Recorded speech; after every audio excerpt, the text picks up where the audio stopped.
Installées dans tous les foyers de France, ces intelligences artificielles sont la solution afin de lutter contre les violences conjugales dont des milliers de femmes sont victimes chaque année. Mais alors, quel est le fonctionnement de ce dispositif? Les caméras, placées dans tous les foyers, seraient associées à un capteur thermique sensible à la variation du rayonnement infrarouge engendré par un mouvement brusque des individus. L'appareil se déclencherait alors suite à la détection de toute agressivité et alerterait directement les secours pour une intervention rapide et efficace. Les images captées seraient alors stockées et enregistrées afin de pouvoir comprendre les causes de ces violences et pouvoir réaliser un suivi de celles-ci. Mais alors, d'importantes questions se posent. Quel prix sommes-nous prêts à payer pour sauver des vies? Sommes-nous prêts à compromettre notre intimité et notre vie privée? En effet, les violences ayant lieu de partout, il faudrait que les caméras soient installées chez chacun, dans chaque pièce et tout le temps.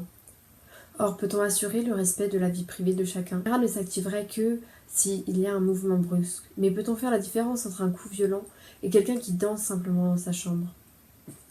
Ainsi, des milliers de foyers pourraient être mis sous surveillance pour des simples soupçons de violence, et cela compromettrait la vie privée de milliers de citoyens.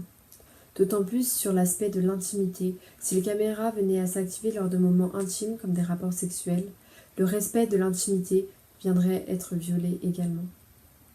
Ce dispositif peut également être interprété comme un viol au droit de propriété. Ainsi, un individu peut estimer que son logement lui appartient et qu'il peut donc décider ou non d'avoir les caméras chez lui. Or, pour que ce dispositif soit efficace, il faut justement que les caméras soient présentes dans tous les foyers et elles devraient être donc obligatoires et rentreraient en conflit avec le droit de propriété. On a donc un dispositif qui certes cherche à répondre à une problématique très importante de réduire les violences conjugales, mais qui cependant vient poser des problématiques au niveau du respect de l'intimité, de la vie privée et de la propriété de chacun. Étant donné que le problème majeur du dispositif proposé par le gouvernement est que l'on filme des individus leur insu, il y a donc une certaine violation de leur intimité, leur droit individuel n'est plus respecté et donc la démocratie est en danger. C'est un dispositif qui n'est pas démocratique. C'est pour ça que notre projet propose de remplacer ces caméras par d'autres dispositifs qui feraient preuve d'une certaine intelligence artificielle qui, à la place de fournir des images, nous fournirait des données qui seraient capables de détecter les violences que l'on recherche. Donc l'idée de cette solution alternative est que l'intelligence artificielle est enregistrée des mouvements considérés comme violents et qui vont donc être détectés et reconnus dans les domiciles pour ainsi pouvoir donc détecter les violences, que ce soit conjugales ou autres.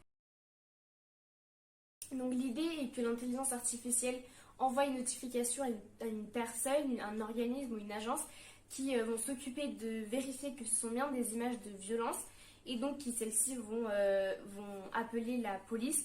Cela éviterait donc des interventions des forces de l'ordre erronées comme pourraient causer les caméras inventées par le gouvernement.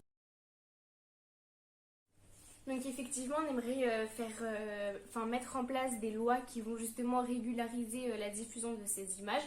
Et on aimerait que seulement avec l'accord d'un juge, les images vont pouvoir être vues par d'autres personnes qui ne sont pas les propriétaires des caméras et du domicile.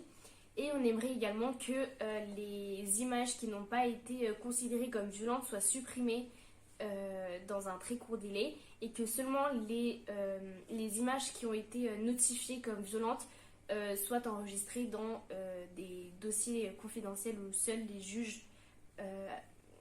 juges impliqués dans l'affaire vont pouvoir y avoir accès.